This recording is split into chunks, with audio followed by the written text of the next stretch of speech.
to start with the same question, Joseph, if you don't mind. I've read about the hope and despair, almost an equal measure for Kenyans. I mean, would there be an overriding feeling today, an important day for the people?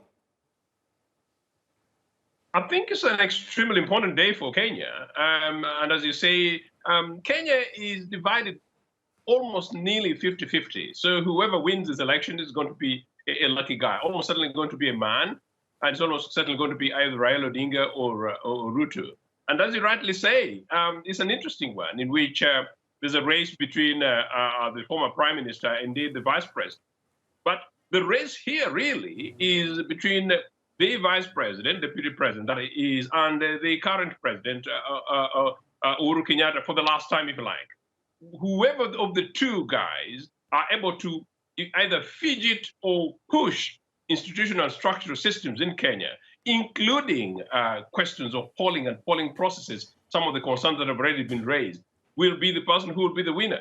In other words, Raila Odinga needs to ensure that not only is he pushing for his mandate, but pushing for his mandate against a rather tough opponent who's also part of the establishment, except that he's actually not the president.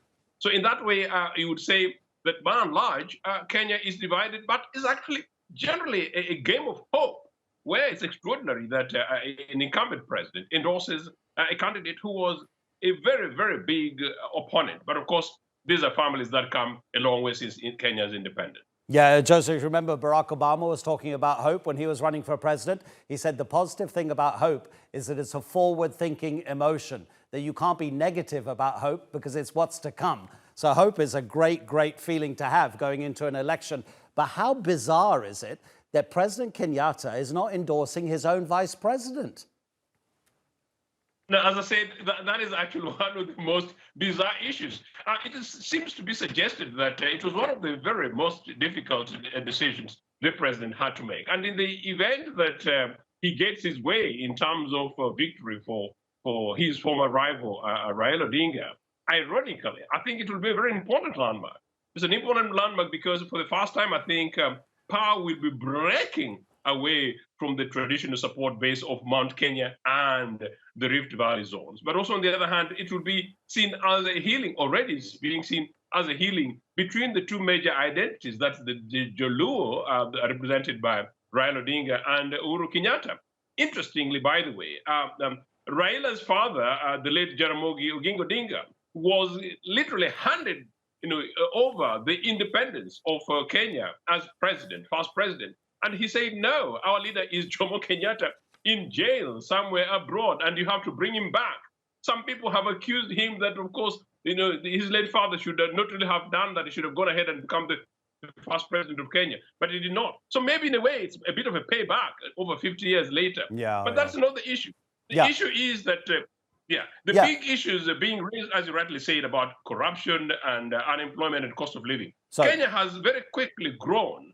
And whoever now takes on from here, and it seems to be the case that either of these two people, who is less corrupt, and the less corrupt, and by and large, in this case, is the person in the name of Raila Odinga, it seems to be tilting his way, but it's obviously too early to call. Okay, and Joseph, you really need to explain the issue of corruption for us. I think, by the way, that it's extremely fascinating that for the first time in the multi-party state that Kenya now is, there isn't a Kikuyu, a member of the largest ethnic group running for president. But that's by the by. Let's leave ethnicity to the side, because corruption is possibly the biggest issue here. How bad is it in Kenya?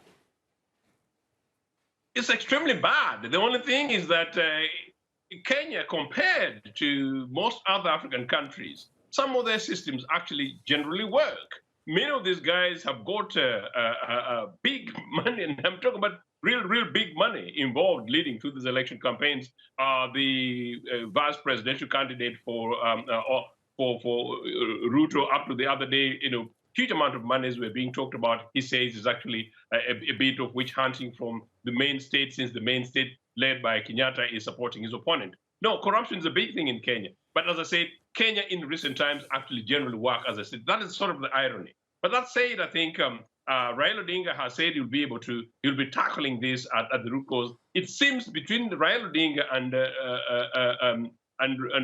Deputy President Ruto, most Kenyans and most observers think that possibly Raila Odinga is the much more organized hand on this, because not only has he been leading the campaigns for general reforms, including democratic reforms in Kenya in the last 30 to 35 years, but he has shown the fact that he's much more willing to do it, especially around the time when he was a prime minister. By the way, quickly, he was part of Ruto was part of his team when he was prime minister, and he organized to try and get Ruto dismissed then as a minister when he was implicated in corruption. That was the beginning of the end of the relationship at the time. Right. Okay. Joseph, thank you so much indeed. Really interesting and important analysis. And of course, there may not be a winner. This could well be just the first round. There may not be an outright winner, so it may carry on the whole process. Joseph Ochieno in London. Really appreciate it.